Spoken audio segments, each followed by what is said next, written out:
হুমায়ুন আছে ফুটছে মুর্শিদাবাদ। নিরাপত্তারক্ষী কনস্টেবলকে মারধরের অভিযোগ। আটক করা হয়েছে হুমায়ুন কবিরের ছেলেকে। হুমায়ুন কবিরের নিরাপত্তায় মোতায়েন কনস্টেবলকে মারধরের অভিযোগ। হুমায়ুন কবির কি অভিযোগ করেছেন এবং শক্তিপুর থানায় আটক করা রয়েছে বিধায়ক পুত্রকে। এই মুহূর্তে ঠিক কি আপডেট রয়েছে কথা বলবো। আমাদের সঙ্গে রয়েছেন আমাদের প্রতিনিধি রাজীব চৌধুরী। রাজীব, এই মুহূর্তে কি আপডেট? সিসিটিভি ফুটেজ কি সংগ্রহ করা হয়েছে?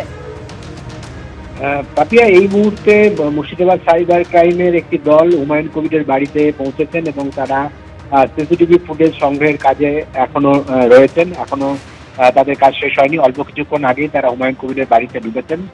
হুমায়ুন কবির 1 ঘন্টার বেশি সময় ধরে এই শক্তিপুর থানায় ছিলেন এবং বেরিয়ে আসার পর তিনি বলেন পুলিশের পক্ষ থেকে সিসিটিভি ফুটেজ সংগ্রহের কথা বলা হয়েছে, আমরা তাদেরকে সহযোগিতা করব। সেই মোতাবেক সিসিটিভি ফুটেজ সংগ্রহের জন্য পুলিশের একটি টিম ইতিমধ্যেই পাপিয়া হুমায়ুন কবির বাড়িতে সেটা সংগ্রহের কাজ চলছে এখন। এই হুমায়ুন কবিরের ছেলেকে কি এখনো আটক করে রাখা রয়েছে? এখনো হুমায়ুন কবিরের ছেলে শক্তিপুর থানায় আটক রয়েছেন। সিসিটিভি ফুটেজ খতিয়ে দেখার পরই সিদ্ধান্ত হবে তাকে গ্রেপ্তার করা হবে না তাকে আটক অবস্থায় ব্যক্তিগত বন্ডে তাকে জামিন দেওয়া হবে, সেটা সিসিটিভি ফুটেজের উপরেই নির্ভর করছে সবটাই। ধন্যবাদ তোমায় রাজীব। এই সিসিটিভি ফুটেজের কথা কিন্তু হুমায়ুন কবিরের মুখেও শোনা গিয়েছিল যখন প্রায় 1 ঘন্টা শক্তিপুর থানায় গিয়ে থানার পুলিশ আধিকারিকদের সঙ্গে কথা বলেন হুমায়ুন কবির। হুমায়ুন কবির কি বলেছেন, কি তার অভিযোগ, রাখবো এবার আপনাদের সাথে। ও উইদাউট পারমিশনে আমার ঘরে ঢুকে গেছে। ঢুকে ও বলছে যে স্যার বাড়ি যাব। আজকে বাড়ি যাওয়া হবে না, বাইরে যাও।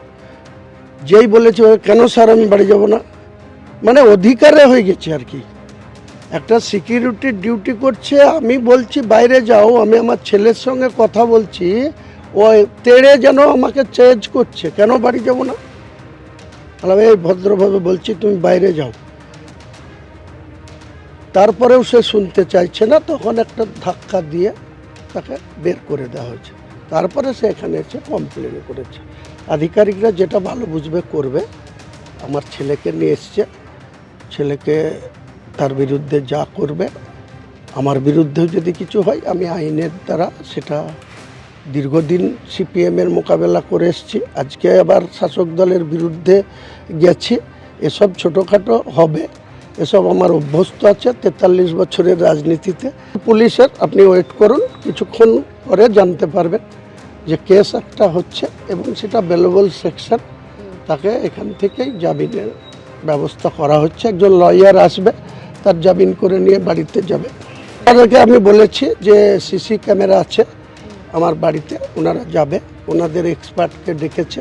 সিসি ক্যামেরা তারা চেক করবে, দেখবে কি ঘটনা ঘটেছে। এবিপি আনন্দ, এগিয়ে থাকে, এগিয়ে রাখে।